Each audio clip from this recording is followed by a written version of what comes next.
அட BBC BP தாத்தா. மிச்ச நேரமா உங்களுக்காக காத்திருக்கா பிபி தாத்தா, தைலம் கொஞ்சம் வாங்கிக்கிறதுக்காக. என்ன நடந்துச்சு பிபி தாத்தா? பாருடா புகா, மறுபடியும் மறுமுழங்கால பிடிச்சு கொண்டுட்டுது. இதா பாருங்க பிபி தாத்தா, நீங்க பிபிசி என்று பேரை வச்சுக்கொண்டு ஊர் பழைய தேடுறதுக்கும் பேசுறதுக்கும் ஊரெல்லாம் அலையுறீங்க தானே. அதான் அங்க நோவு இங்க நோவென்று வருது. வயசான காலத்துல வீட்டுக்காய் இருக்கணும்.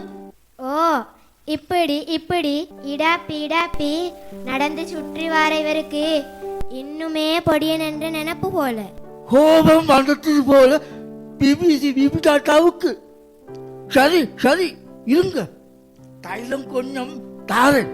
விலனைக்கு அந்திக்கு என்று நாளுக்கு 2 வருடம் பூசிக்கோங்க, நோவு பறந்ததும். உன் கூட நான் எப்படா கோவப்பட்டிருக்கேன். உம்மா, சப்பாத்துன்னு டாடி கலண்டுட்டது. அதென்று புதிய சப்பாத்து வாங்குற நிலைமையில நாங்க இருக்கோம் மகள். அதை மாமாவோட கையில் அனுப்பி செருப்புக்காரங்கிட்ட கொடுத்து செஞ்சு எடுப்பேன். இன்னைக்கு மட்டும் செருப்பு போட்டுக்கிட்டு போங்க மகள். சரி உம்மா. மகள் சுஹானா, அது மாமாவுக்கு கணக்கு சொல்லி கொடுங்கோ. தம்பி ஸ்கூல் போற அவசரத்துல சாப்பிடாமல் போயிட்டான். 2 ஆப்பம் வச்சிருக்கேன், தம்பிக்கு கொடுத்துடுங்கோ. உம்மா, நான் போயிட்டு வரேன்.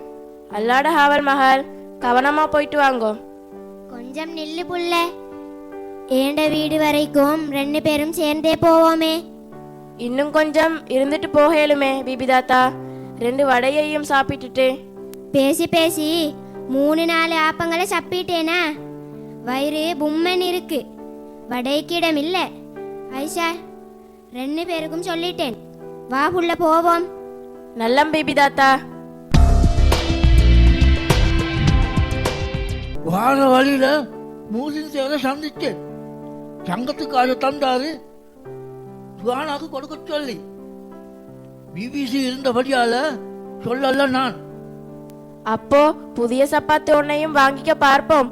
போட்டிக்கு போகவானா 4 பேரை போல சுஹானா மகளும் போகணும் தானே. சரி சரி, வடைகளை அவசரமா சுட்டு முடிச்சிடுங்க. வேலியில 2 கம்புகள் கலந்து இருந்துச்சு, அதை சரி பண்ணாம விட்டா ஆடு நாய் புகுத தொடங்கிடும்.